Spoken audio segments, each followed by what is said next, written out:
অবশেষে জীবনযুদ্ধে হেরে না ফেরার দেশে পাড়ি জমিয়েছেন নায়িকা তানিন শোভা।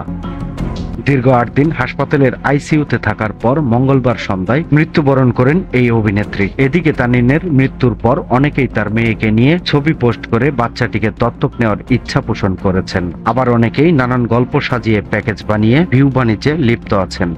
অবশেষে বিষয়টি নিয়ে ক্ষোভ প্রকাশ করেছেন নায়ক ও বাংলাদেশ চলচ্চিত্র শিল্পী সমিতির সাংগঠনিক সম্পাদক জয় চৌধুরী।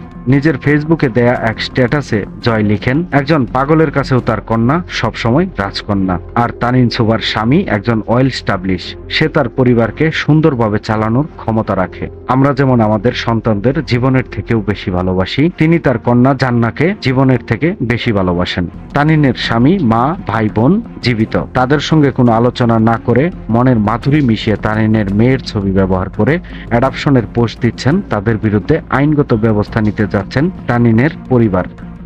অপরদিকে তানিনকে ব্ল্যাক ম্যাজিক করে হত্যা করা হয়েছে এমন খবরের প্রসঙ্গেও ক্ষোভ প্রকাশ করেন জয় চৌধুরী।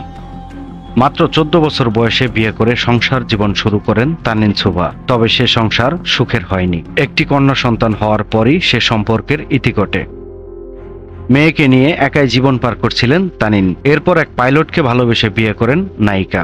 সে সংসারে একটি 1.5 বছরের কন্যা রেখে জীবন অবসান হয় এই অভিনেত্রীর। আজাদ কালামের পরিচালনায় যমজ নাটকে মুশাররফ করিমের বিপরীতে অভিনয়ের মাধ্যমে তানিন শোভার মিডিয়াতে অভিষেক ঘটে। এরপর মীর সাব্বিরের আলাল দুলাল, সেলিম রেজার শেয়ানা জামাই, নাহিদ হাসানের মেরেজমিডিয়া.com, মুশফিকুর রহমান গুলজারের আরতির পতাকা সহ আরো বেশ কিছু খণ্ড নাটকে অভিনয় করেছেন। সময়ের কলম, নিউজ ডেস্ক।